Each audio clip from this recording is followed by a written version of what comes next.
मुझे ऐसे ऐसे केसेस मिले हैं कि 20 साल पहले निकाह खत्म हो चुका था, हुर्मत मुगल्लजा, और 20 साल से वो साथ रह रहे, जहालत की बिना पर के पते नहीं तलाक हो गई है, बेटी के साथ जिना हो रहा है, और मां बाप और भाई कह रहे शौहर के साथ रहे, ठीक है सुलह हो गई। ये मालूम ही नहीं कि भाई हुर्मत मुगल्लजा हलाला के बगैर दोबारा नहीं मिल सकते हो, जिना खालिस, पैदा होने वाला बच्चा वाला तो जिना।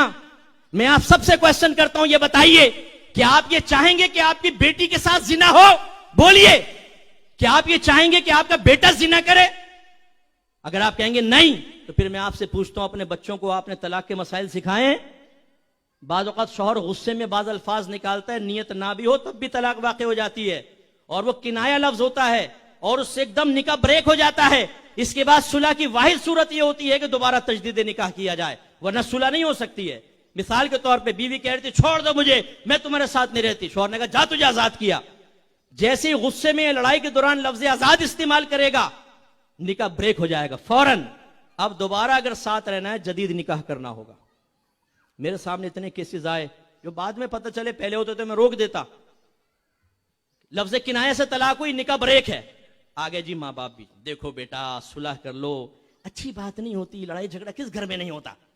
अच्छा अच्छा अम्मी जान क्या करें? हाथ मिलाओ, हाथ मिलाओ, जाओ बेटा हराम बती करो, जाओ जाओ हराम करो।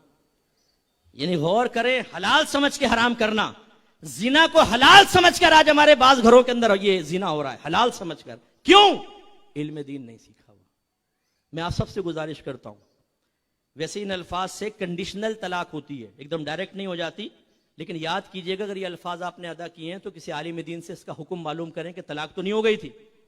मसलन जा, दफा हो जा, निकल जा, शक्ल गुम कर, दूसरा शौहर देख, बोरिया बिस्तर गोल कर, मेके जा, तेरा मेरा कोई ताल्लुक नहीं, तू मुझ पर हराम है।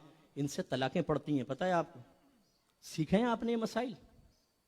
बात तो यहाँ सफ़ेद रीश वाले तशरीफ फरमाओगे बुजुर्ग, जो याद करेंगे तो जवानी में आलम गज़ब में सुल्तान राही का अक्सर सानी बनते हुए कितनी मरतबा ये अल्फाज आपने ज़बान से अदा किए होंगे। लेकिन घर चल रहा है साहब। मैं तो ये कभी पसंद नहीं करूँगा कि मेरी बेटी के साथ जिना हो या मेरा दामाद ऐसा हो। मैं अपनी बेटी को इल्म सिखाऊंगा, मैंने अपने बेटों को इल्म सिखाया है।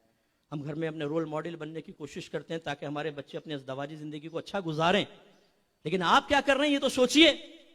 और फिर मेरी एक कड़वी बात हजम करनी पड़ेगी आपको कि 100 साल नात खानियों के अंदर बैठ जाएं, 100 साल फजाइल के बयान सुने, जब तक स्ट्रेट फॉरवर्ड ये स्ट्रिक्टली मसाइल आप नहीं सुनेंगे, आपका घर सही आबाद नहीं हो सकता, आप हराम से नहीं बच सकते।